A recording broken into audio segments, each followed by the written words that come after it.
Welcome to Everyday Ham, where ham radio meets the real world. Get ready for casual chats, real stories, and a bit of everything else. Perfect for every ham and wannabe ham. All right, everyone. Welcome to episode 3 of the Everyday Ham podcast. I am James Mills, KAJKU. I'm joined here with Rory Locke, W8KNX, and Jim Davis, N8JRD. How's everybody doing? Can you believe it? This is our third episode already. Well, I'm excited. I can't believe we made it this far. We made it this far, and we're going to keep going. Our last podcast, where we took some time talking about the strange things going on in the Yaesu world, which I know Jim has a little bit of an update on that for us tonight.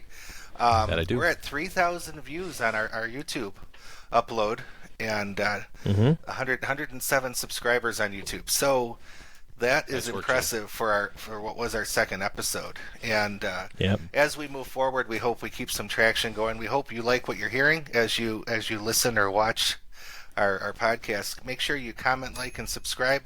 We try to respond to every comment. The last podcast episode had quite a few comments on the things we're talking about, and we definitely want to keep that traction going. Yeah, and the good news is I think we still like each other, so we should have an episode 4 hopefully in the pipeline here as well. We have not broken into an argument mid-podcast yet. No, but you guys have been carrying the weight on answering comments, so thank you also. No one's breaking the band up yet. That's good. And one thing I'll note about the comments is I think each of us have been signing it, so if you are looking for a response from somebody, look for the call sign at the end of those comments. That's one of the things that we're going to try to do since there's 3 of us here, so you'll know kind of who you're chatting with on YouTube, and if you disagree with us, you can let us know there too. Yeah, it's fair. Everyone's fair. So, Jim, what came up? We finished the podcast last week, and like the next day or maybe the day after, Yaesu popped some new news. What's the story there? Yeah, it's good that we our timing was kind of interesting there. We were a little bit ahead of the curve on the Hamcation down in Florida there, but I was happy that we kind of sparked some thought on where Yaesu's direction was with these radios, because I didn't see it coming. I didn't see it coming, guys. A FTM-510 dropped at the Hamcation down there, and I think of all the things on my bingo card, that was not one of them. I said, well, maybe we'll see a replacement for the 300, which appeared to have disappeared, or maybe we'll see some other radio that they bring out. But the 500 was not one that was on my radar at all. And the reason being, the original 500 has been out just a little less than 2 years. So it seems pretty unbelievable that Yaesu has already made a revision to the top-level mobile device that they're selling. But it's there, and the FTM-500 has effectively been replaced. So a couple of things on that, and we won't spend too long since we spent a lot of time last time talking about Yaesu, but I do want to point out a few things so that we follow back around. The FTM-510 came out, and it looks functionally the same if you are just staring at a picture of the head unit or looking at the microphone or even the body of it. It looks exactly the same. What do you get for the 510? Well, you get the ASP feature, right? And so we talked about, well, if the 300 was discontinued, maybe they're going to bring out the 350 that's going to have ASP. Guess what? They did that in the 500 first. Maybe that was the move. Maybe folks were clamoring for that audio enhancement, but is the big killer feature on the FTM-510 is paying for the SPU1, the ASP feature. They added Super DX, which the other FTM-500 did have a DX enhanced feature, but Super DX appears to be something a little bit more than that, and they claim to have added a little bit more power output on VHF. Now, when we talk 5 watts in relation to 50 total, I don't know if I believe that that's going to make much difference as far as a selling feature, but I'll pause here. There's a couple of things that got added. Does anything there fire you guys up? I mean, it's still got the big knob, so you know. It does still have the big knob. Sometimes you need that 5 watts to get over the hill, so that's a good thing. Okay. Did they take anything away from the 500 to the 510? Yeah, see, this is the real question that nobody really asked initially was, hey, well, it must just have a few extra features, right? We get all the things that we got in the FTM-500, don't we? And that would have been a natural expectation. But the answer is no. There are a few things that did change moving to 510. Probably the biggest thing that I was surprised by was them just killing Bluetooth off completely. as a built-in feature out of the box, right? You can still go and buy the Bluetooth add-on unit, but most folks, as far as Yaesu is concerned, believe that the Bluetooth implementation is just a fair implementation at best. There's a fair limited number of devices that actually integrate well with the Yaesu's Bluetooth, so I'm not sure that it's going to be a big change, but for me, seeing something like Bluetooth, which was a big bullet point feature on the first one, disappearing in favor of the ASP, well, that's interesting. But what makes it more curious for me, and perhaps a little bit less exciting for my palate, is the price increase. Right, we saw a pretty dramatic price increase on the FTM-510. The MSRP went from $649 to $749. When they first announced it, there was speculation it would be $799, but we're down to $749 now. And basically, what we know is that the FTM-500 is available somewhere around $500 most of the time. But we saw basically a $100 MSR price increase for this particular model. And I'll tell you the last thing that I think is really interesting about this. No one talked about this, so if you haven't heard this yet, I hope that it's late breaking from the Everyday Ham. Wide receive was nerfed dramatically in the FTM-510. So which is interesting in a mobile radio. Very interesting in a mobile radio. Did you guys know? Did you guys hear this? No. Do you have offhand what they cut it back to? I'm curious. I do. So we used to get from basically all the way up to 550 megahertz, or I'm sorry, all the way up to 1,000 megahertz on the FTM-500. So you went from basically, down in the FM spectrum all the way up to a gigahertz, which is a pretty broad receive. Of course, there's some band areas that are blocked for cellular reasons. No surprises there, just like any other radio. The FTM-500 caps out at 550 megahertz. So you've lost almost half of your wide receive if you go buy an FTM-510 instead of an FTM-500. And for me, that's the most mind-blowing part of this is how did we lost such a significant amount of receive on this thing? It just is really surprising. And there was no hubbub about this at all. You had to go to the back of the manual and compare the two if you wanted to find out that had sneakily been removed. That's interesting. It's a very, I would love to have, and I'm not a technical person at all. I play radio, and that's what I enjoy. I'd love to have someone explain, is this a cost thing? Is it a technical thing? Or are other things in the radio, did they need space for something else? Is that why the Bluetooth was deleted? Was that why the wideband receive was deleted, or for what reasons? It's interesting, because you kind of had the same comments about your ICOM 9700 being limited on receive for what is a high-end radio. The 510 is arguably a high-end radio at this point, at least based on the price point. Priced it that way, yep. To have those frequencies removed, I wonder which is the reason, or is the demand not there so they can get rid of it? That's a bummer. I listen all over the frequencies. I like to scan. Yep. I've always been a person to check out all the frequencies from as low as I can go to as high as I can go, and to lose that upper part, if you really think about, there's probably not much analog there, so you're probably not losing much. A lot of the stuff, once you get north of 500 and 600 megahertz, is P25 or other digital modes, so you're probably not losing anything. But there could still be some analog stuff up there that's interesting. I know they updated the firmware for the 500 recently, as I did mine. I did mine last night, and I actually have it here on the bench. The 500 usually lives in the car, but I had to bring it in the house so I could figure out how to actually use it. So it's sitting here on the bench next to me, actually turned on, and it's sure is a nice looking radio now that I'm actually staring at it and not driving trying to use it. So offhand, do you know what did the new firmware for the 500 give us? Yeah, so one of the big things, right, that I have positives, some things that I thought were negative, and then I have some matched up things that happened between the 500 and the 510. And actually, that's the last big comment that I want to make on this 510 release was they went back to the drawing board on PMG, right, the primary memory group there, where you're able to monitor a number of channels kind of simultaneously, and it's supposed to be a smarter way to listen to many repeaters or other signals that you might want to hear and be able to respond to them effectively, right?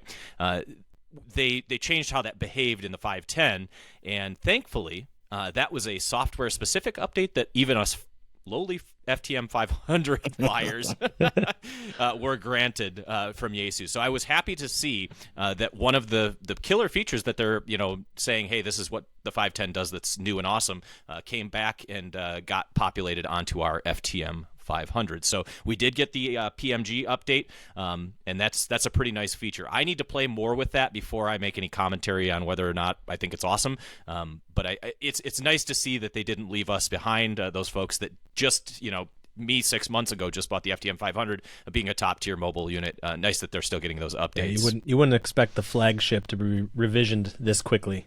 No. Are there a lot of good deals right now on the 500? Maybe to if you're interested in the more wide channels. Are you seeing pricing being favorable? That's an interesting thing, and as with all things ham, right? Yeah, never goes on sale. It never goes on sale. No. But what happens is we have all the hams that are clamoring for the newest, right? And so what I did see right around the FTM-510 drop was a number of 500s go up on the normal classifieds. Facebook, QRZ, Craigslist. I actually found one on Craigslist, if you can believe that. And yes, there were people that were selling their 500s off. I wonder if that was for replacement purposes or if that was just coincidental in its timing. But there was a fairly decent amount of them that became available very soon after that 510 dropped. And the prices for used ones especially were down in the mid 400s, low 400s, which for me, it's a killer radio for that price. If you can find a FTM 500 used for $400 in good shape, it gets my the NHJRD seal of approval. It's an excellent radio. It will be a good radio for you for many years, in my opinion. So I think that's where it's at. What I did do was, before we got on here, I did go check and see, is the FTM 500, the OG version, still in stock at any of these places? It is becoming sold out. The FTM 500 is sold out at DX Engineering as of this afternoon. It's available only in a couple of HRO stores, and it appears to be sold out on some of the other sites. And this goes back to the FTM 300 discussion that we had, and we won't spend much longer on this, but simply said, it seems strange that Yaesu would compete with themselves on this 510, right? So I suspect when the 500 supply dries up from our general retail, we're going to be 510 only, and that does come with that hefty price tag increase. So I think once the dust settles, you'll be paying about $100 more for a radio that maybe doesn't bring $100 more functionally to the table. But what I do see, and I'll reiterate this from last time, is that Yaesu seems to be driving their base price point up to kind of make themselves a more premium brand. And I think that they're bringing themselves up to icon pricing for some of the flagships, or Kenwood pricing, right? Yaesu has traditionally been, of the big three makers, one of the more affordable options, and I think they're trying to bring those prices more in line with some of these other Japanese builders of radios. So that's the FTM 500. That's the Yaesu update for you guys. It's pretty mind-blowing to me. I did not expect to see one so soon, but I'm still happy with my two FTM 500s. So maybe speaking of looking for deals, here in Michigan, we're hitting swap season. So we three were at the Livonia Amateur Radio Club Swap and Shop, which was a great event. And Rory, I know you love a good swap meet. So what's your plans this season? So way back, it's only been 20 years, but way back when I got licensed, the first swap that I went to was the Livonia Amateur Radio Club swap, and that would have probably been 2002. Maybe 2003, not sure. And that was when they held it at the Caustic Center in Farmington Hills, a pretty large community center there, somewhere around 11 Mile and Middle Belt, I think. And It was an excellent size swap, and it was large enough at that time. They had a couple rooms of the facility. They had a couple vendors. I bought my first mobile antenna there. It was a good time. I remember it. I don't have that antenna anymore. I broke it, and things went sideways with that antenna. But that's what happens when you're whatever 16, 17 years old and you're trying to get on repeaters. But over time, the Livonia swap changed locations and moved from one place to another.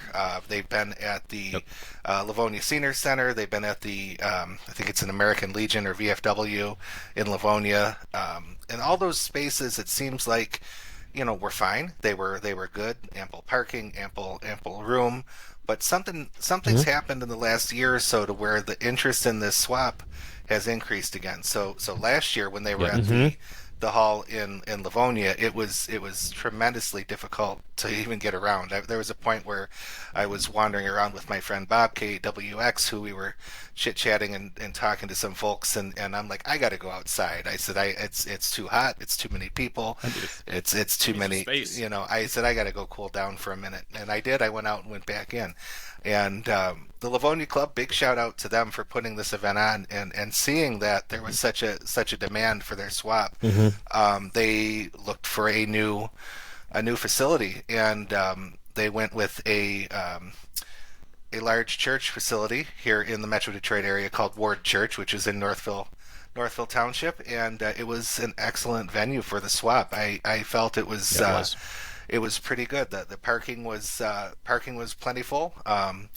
The area inside, for those people who got there before they opened the doors, well, you could wait in the hallways of the church. You didn't have to stand outside in the cold.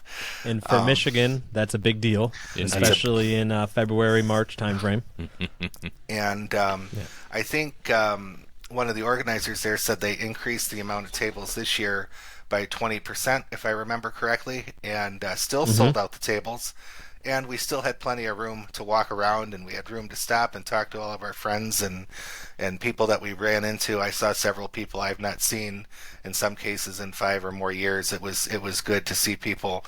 It was good to point out some folks to Jim as we wandered around that I know Jim has heard on the air, put a face to a name in a few cases, because Jim's just getting more involved with the area ham stuff, and I know James ran into some POTA folks that he knows, and it was a tremendous showing from our local club that we're all part of here in the South Lyon area, and it was just a good time. So I was pleased, and this is kind of the discussion I wanted to lead into. And I don't know, Jim or James, how many swaps you've been to, let's say between the COVID restart and now, and then maybe just a couple years before COVID. Let's use that as a time frame.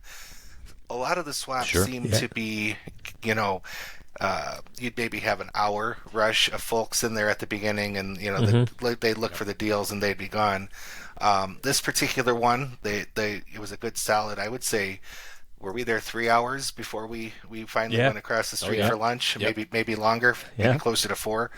And we kept finding more and more stuff as we made the rounds. So I'm hoping to see that this is a resurgence in the local swap culture, because some of them in the metro area and a lot of the clubs work hard on them, and I don't want to say anything bad about the clubs that are working hard on their swaps, but some of them in the Metro Detroit area had become extremely stale and not a big demand. So what do you guys think compared to swaps you've been to in the past and in this area and other areas?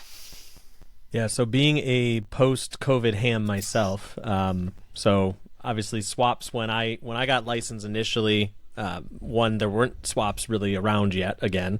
And then about a year into my license, you started to see swaps pop back up, and they were kind of empty. There were a lot of people just being curmudgeon-y and kind of complaining that there weren't good deals. There wasn't a lot of socializing.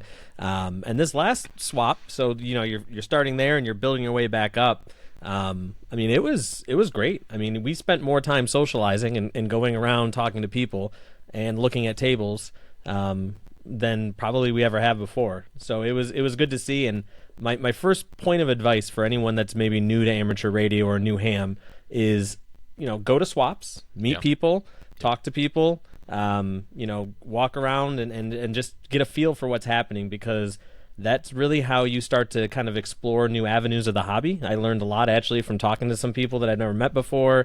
I learned about where they go to POTA and the spots they're meeting up with people.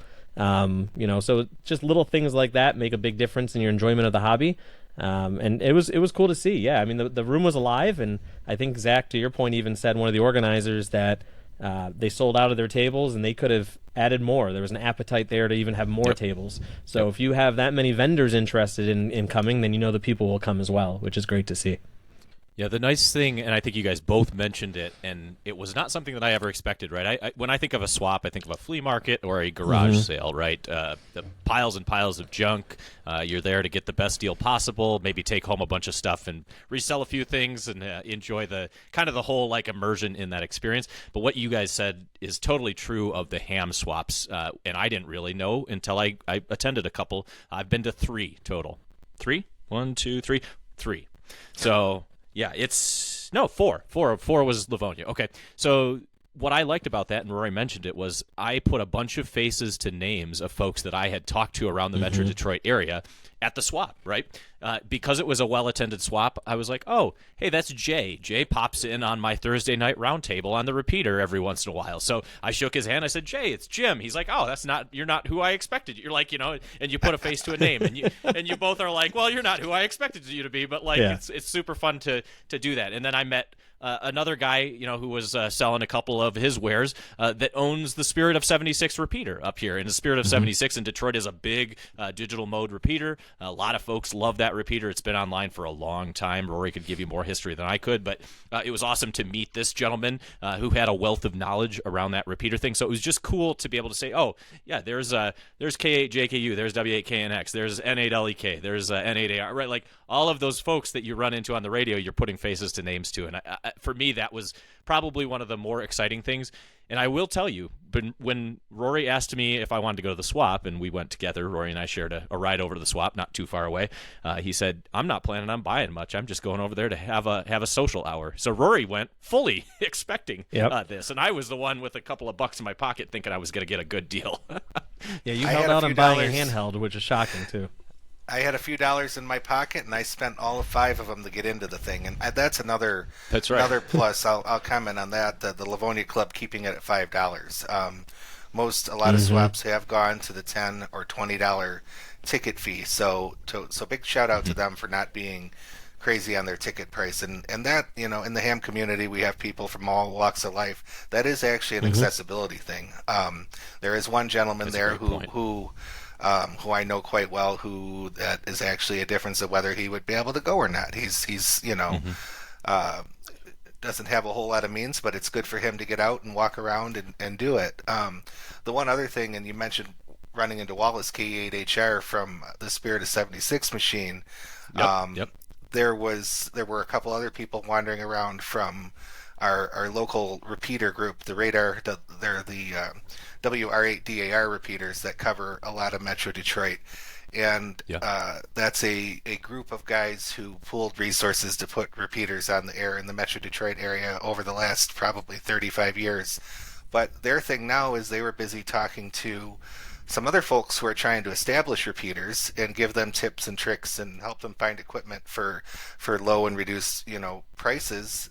Some of them happen to have some Motorola equipment banging around in their garage that they magically found, fell off a truck somewhere. So, they're helping other people out. So there's a lot of helping hands that go on. It's not just the idea of taking your stuff and buying stuff. It's the socializing, it's the networking, it's the helping each other out.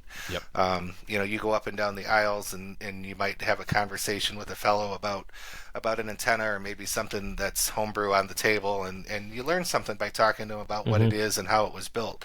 That's such an important part of the hobby as well. And you can find some. They're not just ham products, right? They're computer, electronics, records, all sorts of. Someone was selling tents and camping gear. There's a lot of miscellaneous things that are out there, but you get talking to people about their stories, and everyone wants to talk about what they brought and what they're selling. You're right, though. It's very interesting, and what you can learn very quickly from each other. What I thought was interesting, too, was that some of these tables were not necessarily there with a whole bunch of wares.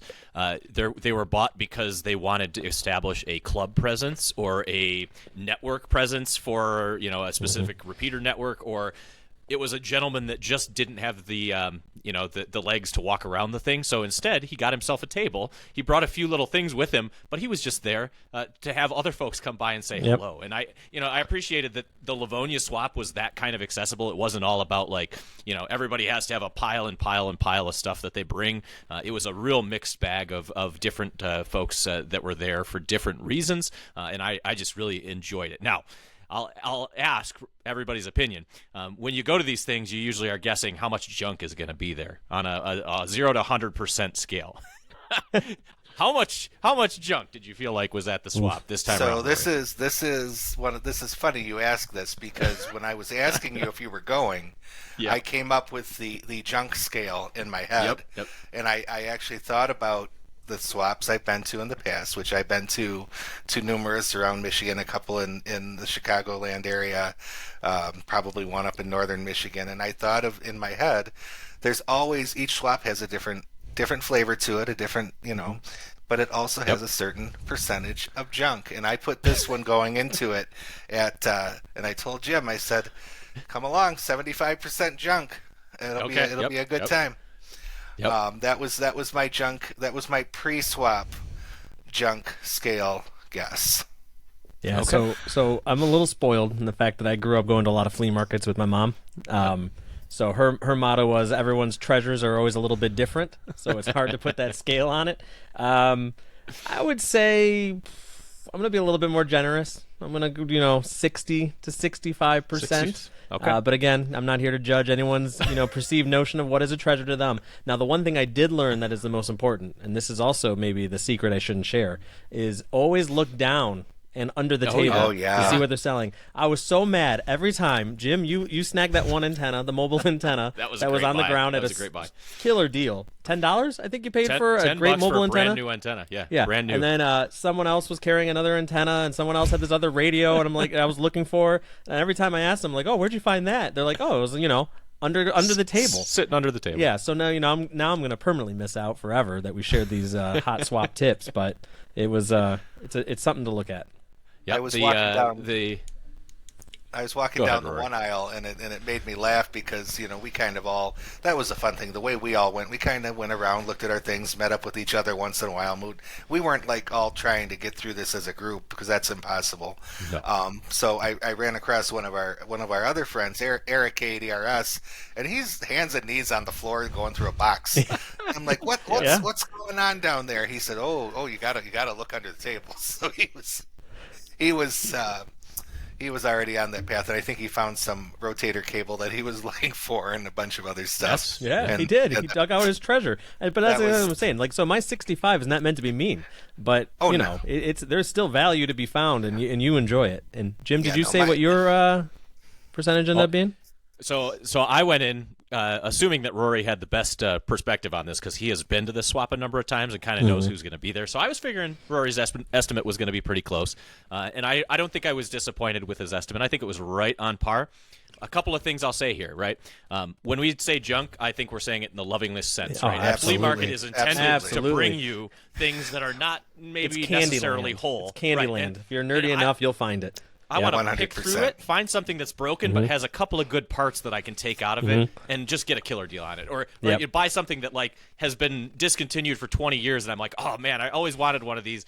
It's nothing that important to me. I love the thrill of the hunt. So I'm a guy that goes to the Salvation Army. I go to the all the cheap stores around here. I do the same thing if I'm not at a ham swap. But I will say 70% seems about right on. The one thing I will also say out loud is I was shocked by the number of non-functional radios being sold for pretty good money. Oh yeah, premium pricing. Yeah, finals are blown, still worth tons of money. Finals are totally toasted. I've seen a good amount of some of those were what I would describe as vintage VHF UHF transceivers that were being sold. Yep. I've seen a lot of those at swaps, and I've probably bought a used radio like one of those at a swap, but I don't think I've quite seen this many that have a sign on it that flat out says doesn't work. Still want $65 for it. Honest, yeah, I appreciate you being honest about it. Yep. Yeah, and I think some people want a project, so they'll buy it to try and fix it. But interesting sales technique for sure. So what's next on the swap calendar? So obviously we're thirsty for more here. What do we got coming up? We have the W8KNX junk scale rating 65%.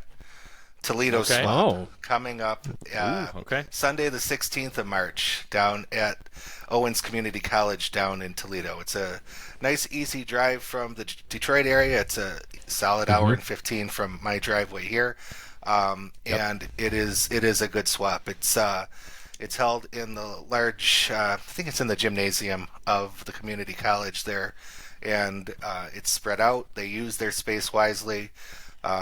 When I was there last time, which was 2 years ago, last year I did not go because I had managed to throw my back out and I wasn't doing any sort of walking or sitting in a car or any combination of that. That'd be pretty miserable. Yeah, it wasn't good. But anyway, so I didn't go, which was a bummer. But the way they have theirs set up is they have the consolidated aisles of stuff like you normally would, but they also have an area off to the side for people who might have larger things. I remember seeing a couple people Okay. that were selling off tower sections, that kind of thing, to where they were able to kind of spread out, and someone with a bunch of vintage stuff was over there too, kind of spread out so you could look at it. So it's kind of a nice layout. As far as comparing it for you guys, I don't have either of you been to the Toledo swap? I have not. I haven't been to the Toledo one. I've done Findlay and Monroe. So do they compare? I've never been to Monroe. Findlay I've been to a lot. Still, I would say size-wise and table-wise, it would be on par with what we saw at Livonia. But it's spread out a bit more, and the variety, like I said, the junk scale is a little better, and the variety I found to be a little better too. So, and I have to be careful, because that sounds bad when I'm rating these things on the junk scale, but swaps are fun. Swaps are always an excellent good time. So I am looking forward to... Yep, go ahead. No, I'm sorry, we're going to cut you off. One thing we forgot to mention that I want your opinion on, which is worth jumping in on. What is the coffee service rating scale for the swap? So that's it's got to be important better us. than Dayton. Yeah, It's that's got to be important better to than us. Dayton. Dayton. We'll talk about Dayton here in a second, and maybe I did something wrong at Dayton last year. I don't know, but we'll get there. No. So let's back up to Livonia. That was another thing. Zach and the guys of Livonia did an excellent job. They brought in Big B coffee for sale at the swap. There was plenty of it. They brought in Looney Baker Donuts, which is a local bakery over there in Livonia. That's a nice touch. Which was readily available at the swap, and that was excellent. The Toledo swap upcoming here, if I remember correctly, since it's in the community college, there's a small coffee vending station that's open during the swap outside of. That's how I'm remembering it. I'm foggy on it for sure, but I feel like there was a spot outside of the main entrance to the swap where you could purchase coffee. So coffee was there, and that's always good. We can go into Dayton. If you're listening to this after the Toledo swap and Rory is wrong, make sure you leave a comment below telling him that his coffee rating was poor. Yeah, and Let me know Hamvention, both. if you're listening, please take notes. So That's let's- right. Coffee service. Let's talk about Hamvention, which we are 10 weeks in a day from Hamvention at this point. Got my ticket in the mail Got today. mine too. Yep. Got mine. We got our discounted early bird tickets. My friend Sean K at SAW brought that to my attention the other day, and I promptly shared it with everyone in the South Lion Club. I'm like, save a few bucks, get your ticket, order it now. And that early bird is over with, and now the Dayton Hamvention tickets are their full price of $30. But still, I recommend, if you're going to Dayton, go ahead and order them online. They get the tickets to you in less than a week. I think ours all came in 3 or 4 days. It Mine seemed was here 2 exceptionally days. quick. Yeah. Yep. So it just a tremendous job on them getting the mail out. But it saves you the trouble of having to go to the ticket window at Hamvention when you get there. It's just one less thing to worry about when you arrive. So I highly recommend, because they do have such a good turnaround on their mail, go ahead and get your order in. But yeah, Dayton's right These around are the the little corner. nuggets that you're listening for right here. Is strategy from Rory on Well, attending the line these does things. get long. Like, so the one Hamvention I've been to, and it was raining, and it was a very long line that you were waiting in to get a ticket. So if you have your ticket in advance, Rory's right. Highly recommended. Yep. Yeah, but the coffee scale of Dayton, the coffee meter, the coffee rating, I only saw one small food truck trailer selling coffee. Did I do something wrong? Is that all that? No, we talked about this in episode 1, so we're clearly very bitter about this one coffee cart for all of Hamvention. So no, You have it wasn't some you. ridiculous amount of coffee drinking ham radio operators and one Definitely. coffee cart. I mean, I stood in the line, and then they ran out. They ran out of regular black coffee. What are all these guys, all these fellows that we all know well that are ham operators? I'll say it, the old guys. What are they going to do? They just want a black coffee. They don't want an I need some Americano. fuel. They don't want they don't want anything like that that's going to come out of a machine that's making a lot of noise. They just want a coffee out of the thing. I like it. They were still able to provide an Americano, which I was okay with, but just have enough coffee for everyone. I think I was is what I'm saying. I was prepared when I picked Rory up, by the way. I made us both a cup of coffee. Oh, you're a good friend. And Rory came out to the car, and as we're getting together, and he had his cup of coffee, and I was like, well, dang, I thought you were going to be under the weather here. Here's a cup. Coffee, that's all right, though. I think we split the second. The coffee the coffee you made got used later in the day, I believe. That is 100% true. We had quite a bit of fun after the ham swap. We had a good again. So we had eight or nine people that came from the South Line area amateur club that we belong to. And after we all got together and bought a few things and socialized, some folks didn't buy anything. They were just there for the experience. We did head over afterwards and have a lunch together, which was awesome. We got to talk more radio. We got to share ourselves a beer, had a little lunch, and it was just a really, really good social event as a follow-up to going to the ham swap. So I had a lot of fun there. I have one more strategy that I want to share with you guys and see what your thought is on swaps before we change gears here.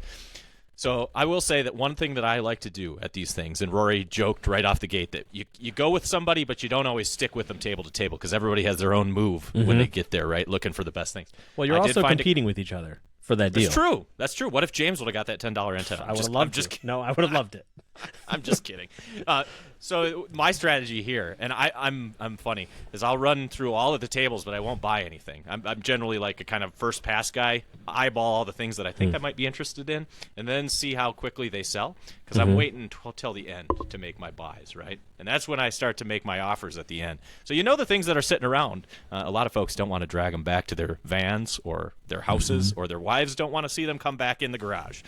So I did manage to score myself a nice power supply at the end of the swap for $50 off, which I thought was all right. If you're looking for a big power supply or any other heavy gear, and it's still sitting there at the end of the swap, you can probably make an offer and come to a good price on it with whomever is selling it. And so that's your N8JRD swap tip of the day. The end of a swap is a hot tip for any flea market, really, or any kind of swap or anything like that. My problem is I also look at the lines. So if the table's not busy and I know there's a component I need, like wiremen at Hamvention, I'll swing right in and just grab what I need. Grab it. Just because if I go back next time, they're probably going to be packed, and it's kind of nice. Sure. So also seize the opportunity when it's there. That's true. Yeah. That's true. I think it does depend, right? Like on your prepackaged stuff, like Wireman's probably selling you brand new gear, right? Yeah. The prices are probably not as flexible, right? They're fixed. If you're out in the field where folks are selling off the back of their pickup truck, you might be able to work a little more magic on the deal there, see what folks are feeling. And by the way, I do want to say before we get too far outside the ham swap topic here, I did walk away with an HT. It is a Linko.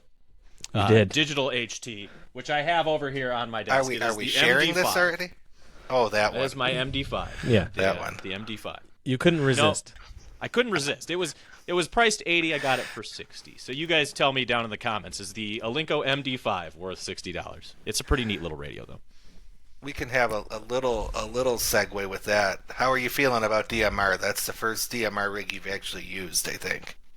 It is true. It is my first DMR rig. It's very much, for me, DMR feels a lot more like using a modern cellular radio type device, right? Because what it does is it continuously seems to handshake with whatever tower you're getting into the DMR network with, and you get a sort of like 5 bars of signal strength on your radio, right? And so if you have good signal strength and you key up, right, it'll start that digital conversation. And I was really impressed. I thought DMR sounded pretty good to the ear compared to some of the other digimodes. I've used D-Star and System Fusion, of course. So I was pretty happy with it. It's a neat radio. What I will say is out here where I'm at, I'm not sure how many DMR specific towers I can hit, but I'll have to play a little bit more with it. It's far too early, and I will give W8 Connect's Rory here a little bit of credit because I don't know what I'm doing when it comes to DMR code plugs. But Rory said, what radio did you get? Give me a few minutes. And he sent me over a code plug that I just dropped on my radio with my DMR ID number, and I was able to key it up and get on the Michigan-wide. Well, I'll be honest with you. I was afraid if you didn't get it programmed, you would have sold it before you had a chance to try it. So you know me too well. So I wanted to at least get you something functional, and I like it. That particular network is pretty easy to set up in a code plug. So that took me all of 15 minutes when I should have been doing other things at work. But it was appreciated. Thank you. That Rory. is the first Alinco radio I've played with the programming software, actually. And on that note, in compared to the only DMR radio I own, which is a TYT MD380, that Alinco programming software was pretty good for DMR programming. It was for me to have been able to figure it out in the time that I did without the radio even in front of me to write you a code he didn't plug. have the radio. It was at my house. It was pretty easy and pretty cool. So very cool. good. While we're on that topic, what else? We kind of glossed over something that we've kind of been doing in what's going on in our shacks. We got right into that excitement of the Yaesu radio at the beginning, and we were going to talk about what's going on in our ham worlds right now. James, anything new going on? No, it's not super ham related. I've been trying to play with Meshtastic again because they updated the TDEC firmware, the 2.6, the UI, I should say, not firmware. But just playing with my LilyGo TDECs, which are nice, and the new UI is very user friendly, more resembles a, let's say, modern cell phone type interface, all in one device. I still have not found a practical purpose for Meshtastic. However, I enjoy flashing the firmware to the devices and just talking to myself back and forth on two devices. So I like it. It's something. But what about you guys? So real quick I'm that, excited for it. Go ahead. On the 18th of March, our friends in Ann Arbor at the Aero Club are having a session on Meshtastic, and Jim and I are planning to take a little road trip from South Line to Ann Arbor to go listen to their talk on that. If you find yourself on this side of town, James, you can tag along. So that's my opportunity not to talk to myself through my Meshtastic devices back and forth, is what you're telling me? I've known several people that have played with the stuff, and they pretty much say the same thing you're saying there. They've talked to themselves with it. So I'm happy to learn about it. I'm curious. It sounds like they probably cool stuff. It is. It's really cool technology, and it works. It works really well. Yeah, it so looks I like think KE8SQU down at the Aero Club is putting on the presentation. So we'll meet Blake and see what he has to say about Meshtastic. But it's cool that James brought that up because it's on my radar as well. I have not bought a device yet. I'm generally the guy that buys it before I go and see what it's all about. But I think I am going to hold out this time. I'm going to go down and watch the presentation.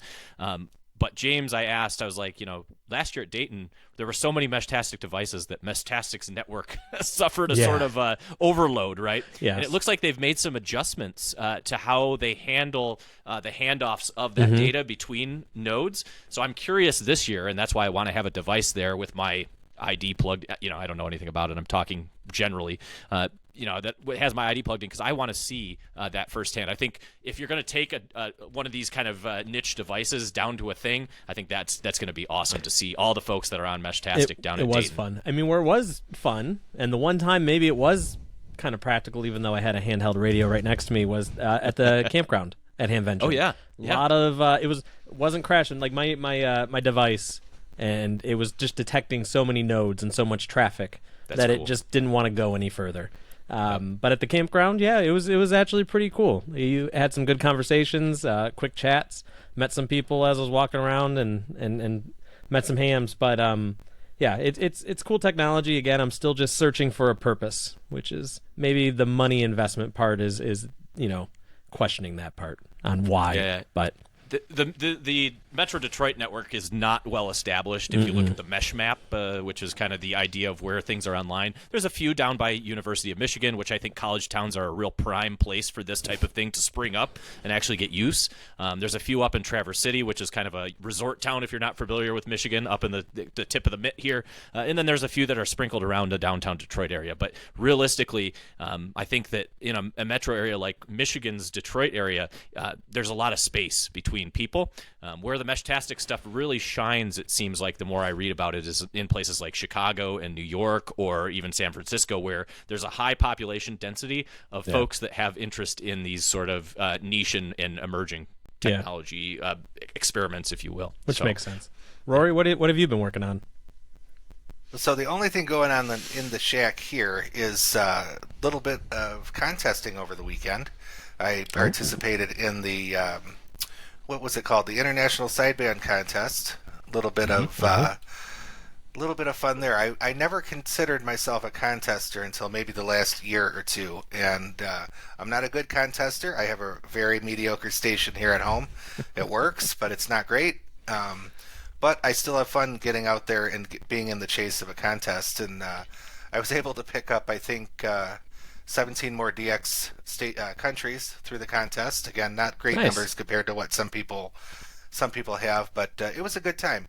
10 meters this year, as you guys are all aware, 10 meters has been very good in the daytime hours over to Europe. Yes, I was even able to work into Russia with no problem.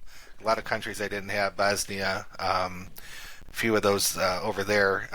I still struggle to get to the South. I'll never understand why my station doesn't get to South America, but it just doesn't. I'm sure there's reasons, but it just doesn't. But I crossed the pond and had no problem working. A lot of Italian stations were on, a lot of French stations were on.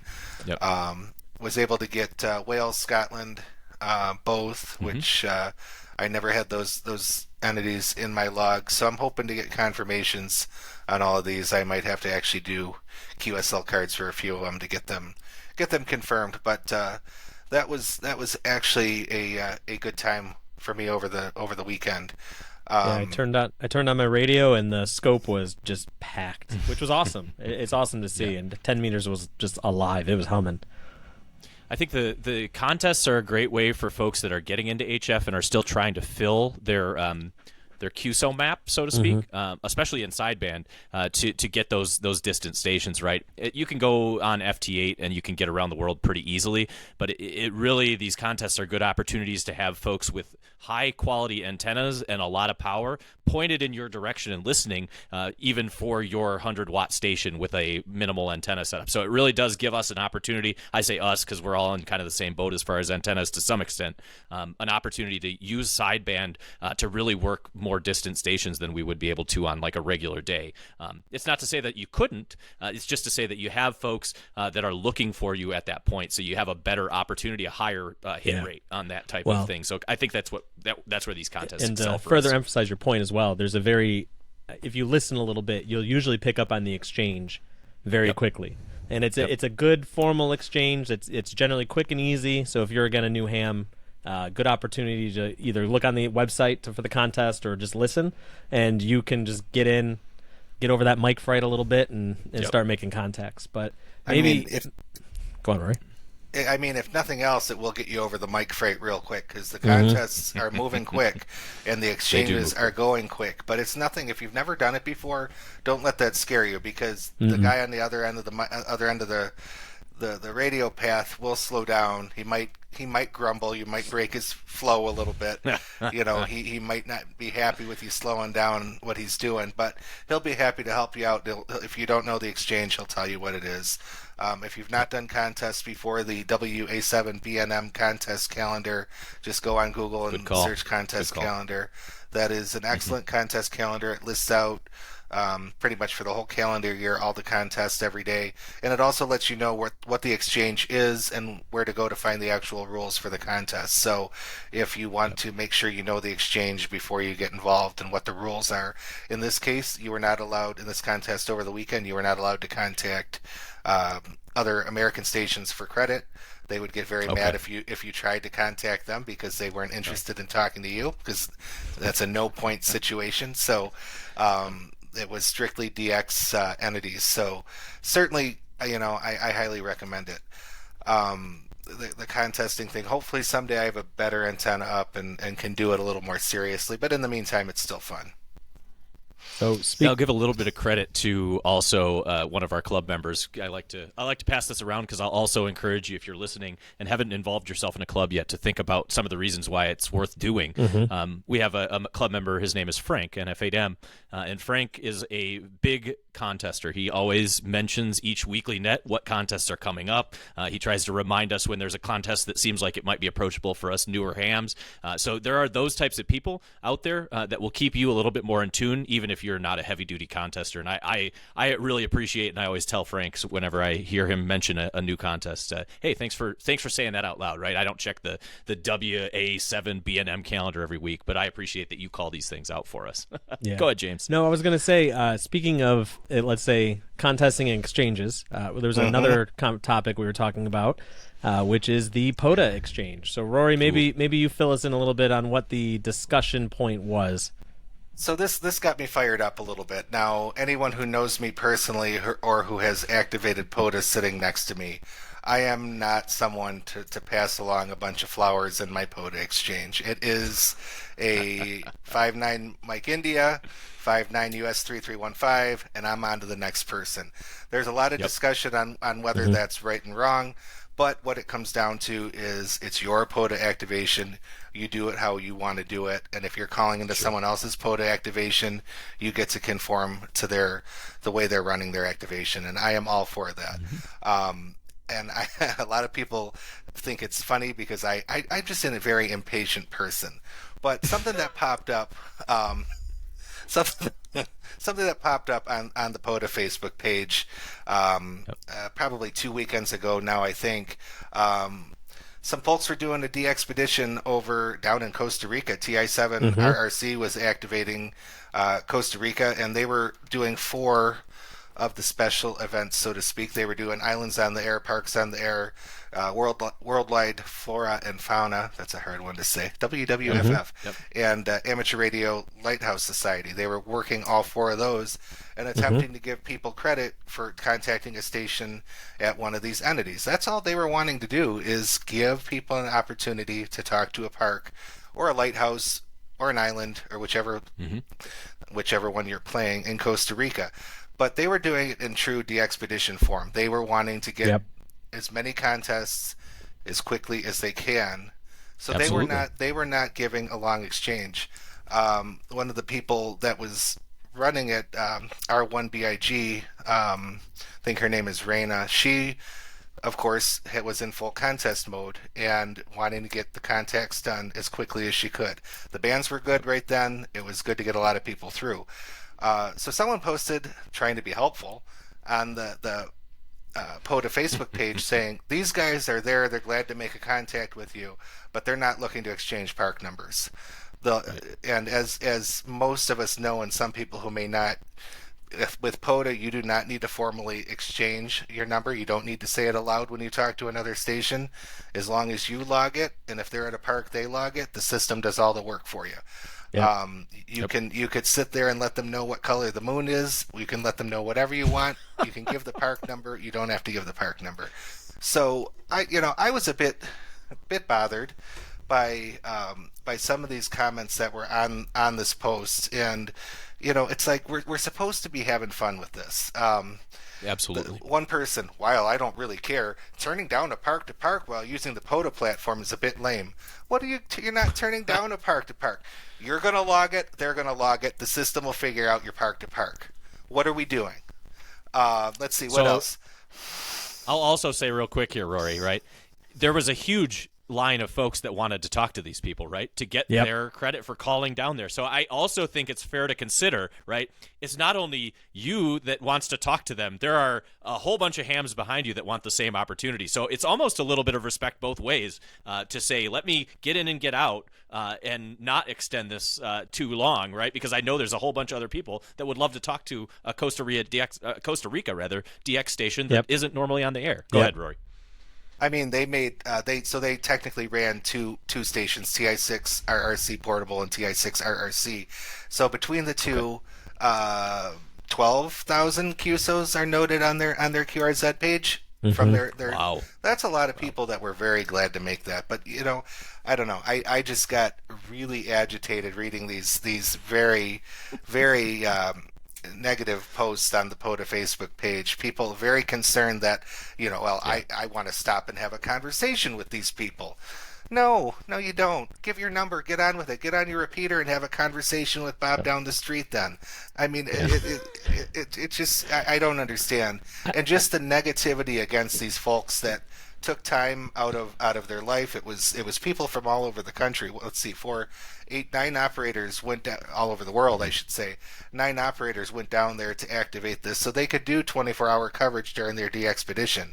And they were looking to have a good time, and they were looking to provide as many contacts from Costa Rica and one of the Costa Rican islands as well. So I don't know. What do you think, It struck James? a nerve. Yeah, well, and I think so. I saw the same park or the same post, which is actually why we started talking about it a little bit. And I think some of the other feedback was, well, on their poster website, they used the POTA logo and they've used the park, Islands on the Air logo, and therefore they should be giving the formal Parks on the Air exchange. And I think you already said it, Rory, but you can POTA how you want to POTA. And again, they are a DXpedition. And I think one of the greatest things about POTA is if you're an experienced operator, you're new to the sport, whatever you are, or however you want to do your activation, it's your activation. If you don't want to exchange park numbers, you don't have to. If you want to sit and have a chat or share some information about yourself, you can. And I think that's one thing we need to remember that makes this program so special, as all three of us are pretty big POTA operators, or at least we enjoy that part of the hobby. It's okay. And again, remember, they're a DXpedition. They're there to get as many QSOs as possible, as quickly as possible, so they can share that with everyone. And again, as Rory said, you're going to get your park-to-park credit. And I know the other complaint there too, not to also rant, is, well, I'm someone at 3 parks, so I have 3 park numbers to share with that individual, and I want the 3 park-to-park credits. Well, you have to understand, again, that's not their priority, and they're still in a park. They're still giving you POTA credit, and let them POTA. Let them POTA how they want to POTA, and I think that's the biggest lesson. The DXpedition, right, is a self-funded trip, right? So Correct. These folks are paying their own money to go run it their way, I think. And I also like to keep that in the back of my head, right? This is not something that I personally have in my financial means right now. I hope maybe in the future that I would be able to go on one. It'd be fun. Right? It would be super cool. But for me, this is exactly what Rory said. Like, Rory runs his POTA activation one way. It's to the point. It's a 5-9. I'm in Mike, India. Let's move on. If you get me on the air, N8JRD. Oh, you'll run your battery out. I might. Just chatting. I will. Yep. I'll have a little activation with you, and sometimes if you say the right thing, we might stop and have a 2 or 3 back and forth QSO. I'm okay with that, that's what I appreciate a lot about the POTA community. Is if you don't want to stick around, keep the dial spinning, right? Keep moving down the band. Come on back later on, and I might still be there, right? And I think that's the same way you have to look at it when you're doing POTA. Is these folks are going to do it their way, POTA your way. Rory, you got something up on the screen here. Yeah, I do. So for the folks who said they had POTA splattered all over their QRZ page, here's the little icon right here. Okay. I don't think that's splattered all over. I think that's them. These fellows here. Let's see. These 8 folks who I feel we should be grateful and thankful for taking the time to put on this DXpedition. It's these eight cool. guys and ladies saying, here, we're going to support these 4 things. We're going to help you get a contact at another one of these entities. So it was a whole thing. And on top of that, and I don't know the full story behind this, I think they also helped out a local, something to do with the local park system there by covering for some of the people that need to be at that park 24 hours for something to do with solar energy, by covering for them so they could go away for a brief weekend. So these folks also did the locals a favor, and don't quote me on that, I might have something askew. That was just something I read in passing in another article. But they're trying to do a good thing. They're trying to do the right thing, and I just was kind of disappointed by the POTA community from having to be so vulgar in some cases on those posts, just because they wouldn't be able to slow down and have a 5-minute QSO with some folks in Costa Rica. Well, and this brings up my other. Maybe this is a different topic for a moment, but I'm still a young ham in the hobby. So when I say this, and you're learning, Facebook is maybe not always the most friendly or best place to learn some things. So true. So we talked about the swap, right? I have had more enjoyment going to a swap and just talking to random people about what's on their table and meeting people I've heard on the air with POTA and all those things than I've ever had on Facebook. So all hams realize Facebook is Facebook. It's a platform. It's fine, whatever your investment in is it, but it's not always the greatest learning tool, and it's not the only learning tool. So just everyone be cool. Just POTA how you want to POTA. I'll say it again. Yeah, I appreciate that in the climate that we're in right now, right? It's better to take a step back sometimes and just put it in context, right? And maybe when you see something that you don't like on those Facebook pages, give it a read, consider it, but not every reply needs to be said aloud on there. Maybe come back and bounce it off your buddies, right? K8JKU and W8KNX on a podcast that you have between the 3 of you. these are the types of things that I think are it's good to hear a little bit of conversation on this and just think a little bit more critically about the things that are happening in the ham community, because as a whole, it's an extremely friendly community. It's an extremely helpful community. And there's folks that are out there doing things that I think benefit you, even if you're sitting at home. And that for me is kind of the takeaway here is I'm happy that there was an opportunity for me to reach out to Costa Rica. I wasn't able to get it, but hey, Rory did. I did. I got cool. 40 meter sideband and FT8. Thanks to Rory for telling me how to get an FT8. Yep, I got them on FT8 and one on phone as well. So that was good. I didn't realize you got them. That's cool. Here's just because I'm going, and this is a good one. I understand. I understand that it is an expedition, and as such, what is sought is the greater number of contacts in the registry. But I question then why the park number, including the POTA program, is used in order to search for more hunters if they are not going to be kind enough to note down the park to park. The system does the park to park for you. I don't get it. The fine folks at the Parks on the Air program have built one of the best ham tremendous websites that have ever existed. Platforms. And I'm not, yes, we know some of the developers and some of the people that help manage it, but they really have built a great website, and it will do that for you. So again, it's customary. I even exchange parks when I do my activation, but you don't have to. And I think that's important. And I do. I give my park number when I'm the activator. If I'm a hunter at a park, I don't. I give the 5.9 Mike India, and I let the system do the work. And I've been criticized for that. But my thought behind that is I get my contact. It allows them to move on to someone else. It's one less thing I need to be back and forth with. Oh, did they hear my number correctly? It doesn't matter. The software's going to do it. The website's going to do it for them. So that's just my thought. I know I'm an outlier on a lot of things, and that's probably one of them. But second, and I certainly 100% shout out to the POTA folks for their website being 100% volunteer driven with a very small budget. That is their online system is phenomenal. And exceptional customer service. Every time I've had to deal with it for very minor issues, they are always extremely quick and extremely helpful in resolving my issue. So, shout out to those guys for sure. So, all right, we're getting close to the end here, guys. Sure are. And a little bit of fire maybe get you thinking. We'd love to hear your thoughts on DXpeditions or POTA in general. And we'd also take a couple of ideas as we continue on. Although we do have Dayton Hamvention coming up, and we're going to do one of these on site, or at least part of it on site. We're gonna try. Maybe let's not overcommit here, but we're going to try. We're going to definitely do it. But part of it will be on site. We're going to bring that to you. Yeah. Yes.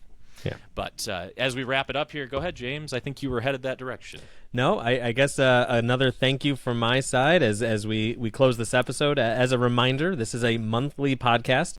We do post to YouTube under Everyday Ham, and you can search for us in any major podcast platform as Everyday Ham Podcast. So, go out there, like, subscribe, comment, get involved, and as Jim already mentioned, please send us your ideas. We'd love to talk about stuff that's relevant for you. We have a wide range of experience and skills, so we'd love to be able to try to help you out a little bit. Yep, and it's fair to say, too, I think that we do want to eventually speak to some folks outside of this group here and bring in some outside perspectives. So if you are interested in that, you can actually visit our website as well, everydayham.com. Yep.